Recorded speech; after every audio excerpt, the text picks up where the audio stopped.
One method that you can use in order to graph is to graph using X and Y-intercepts.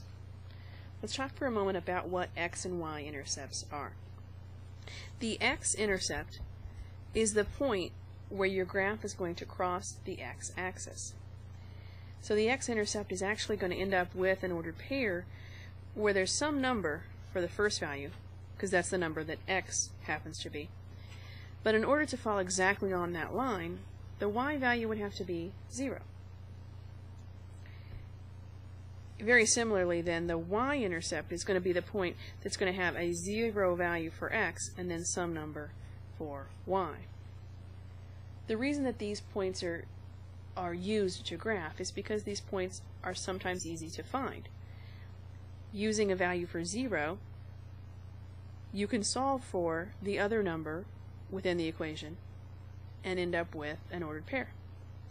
Going back to the equation and letting the opposite value be 0, you can solve for the number that gives you the other ordered pair. This gives you 2 points to very quickly put on your line, and technically all it takes is 2 points to draw a line. Let's do an example. Let's graph this equation using the X and Y intercepts. My equation is 2x minus 3y equals 6. So first, let's find the X-intercept. Remember that the X-intercept is the point where I've got a number for X and 0 for Y. So I want to go up into my equation and let Y have a value of 0. Well, when I do that, I'll end up with 3 times 0, which is 0. 2x minus 0 leaves me with 2x equals 6, so x has to be 3. So very quickly I find an ordered pair to put on my graph because my X-intercept is the point 3, 0. Let's find the Y-intercept.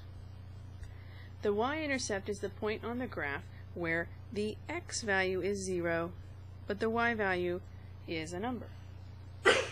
So looking at this equation, let's let X be 0. If we put 0 there for X, 2 times 0 is 0. So I'm left with solving the equation of negative 3y equals 6. Divide both sides by the negative 3, and I learned that y would have to be a negative 2.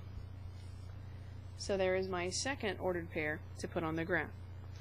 So if I have my y-axis and my x-axis, and I want to graph these points, the x-intercept is the point 3, 0.